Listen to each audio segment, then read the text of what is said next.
Korupsi tak kunjung henti.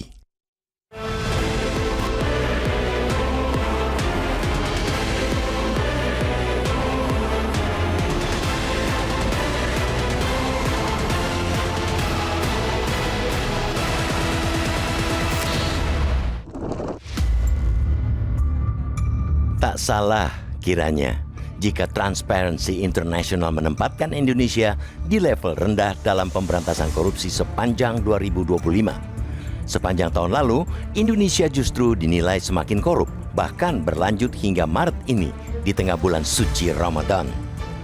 Dalam Indeks Persepsi Korupsi 2025 yang disusun Transparency International, skor persepsi publik Indonesia terhadap korupsi di jabatan publik dan politis turun drastis. Dari posisi 37 pada 2024 menjadi 34 pada 2025, dengan angka 100 sebagai skor tertinggi alias paling bersih. Skor 30-an masih jauh dari separuhnya. Sudahlah, masih di kategori korup. Tahun 2025 justru semakin korup. Dengan skor itu, Indonesia pun turun 10 peringkat. Dari peringkat 99 pada 2024 menjadi 109 pada 2025. Perilaku korup memang tidak main-main dan terus berlanjut tanpa ada efek jera. Bahkan, di bulan suci Ramadan ini saja, sudah 3 kepala daerah yang dicokok Komisi Pemberantasan Korupsi KPK.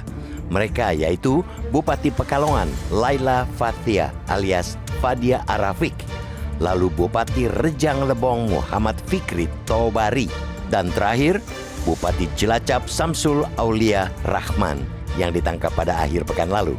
Macam-macam sangkaan yang diterapkan aparat hukum kepada mereka. Ada yang disangka korupsi pengadaan barang dan jasa, ada pula yang menerima suap untuk memuluskan sejumlah proyek di daerahnya, dan terakhir, bahkan sangat keterlaluan, Bupati Cilacap diduga memalak para kepala dinas untuk penggalangan tunjangan Hari Raya THR. THR itu disebut tersangka digunakan untuk para petinggi daerah yang mau berlebaran. Sangat ironis. Semua itu terjadi di bulan suci, di saat seluruh umat muslim tengah belajar menahan diri. Bukan hanya menahan haus dan lapar, Ramadan juga mengajarkan untuk menjauhi sifat-sifat tercela, termasuk koruptif. Perilaku 3 kepala daerah itu mestinya kian menyadarkan masyarakat. Korupsi masih menjadi budaya dalam sistem kekuasaan di negeri kita. Jika dipetakan, arena korupsi di daerah itu selalu berada di area pengadaan barang dan jasa, perizinan, serta jual beli jabatan. Selama bertahun-tahun, 3 lahan basah itu selalu menjadi godaan buat kepala daerah dan para pejabatnya. Bupati Cilacap agak berbeda, yakni diduga bergerilya mengumpulkan THR dari anak buahnya. Tangkapan demi tangkapan yang dilakukan KPK jelas membuat miris masyarakat. Tahun 2026 yang baru menginjak bulan ketiga saja, sudah 5 kepala daerah ditangkap KPK. Wali Kota Madiun, Maidi, dan Bupati Pati, Sudewo.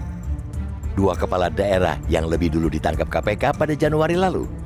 Jika penanganan korupsi masih begini-begini saja, jelas bulan depan dan bulan-bulan berikutnya bisa jadi akan terus ada penangkapan pejabat oleh KPK. Penanganan di sini tentunya ialah tiadanya efek jera hukuman terhadap koruptor.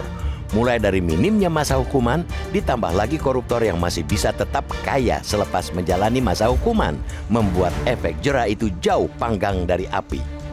Disinilah pentingnya negara ini segera punya undang-undang tentang perampasan aset supaya para calon koruptor berpikir 1000 kali sebelum korupsi. Karena para koruptor yang gemar menimbun harta korupsi itu sesungguhnya paling takut miskin.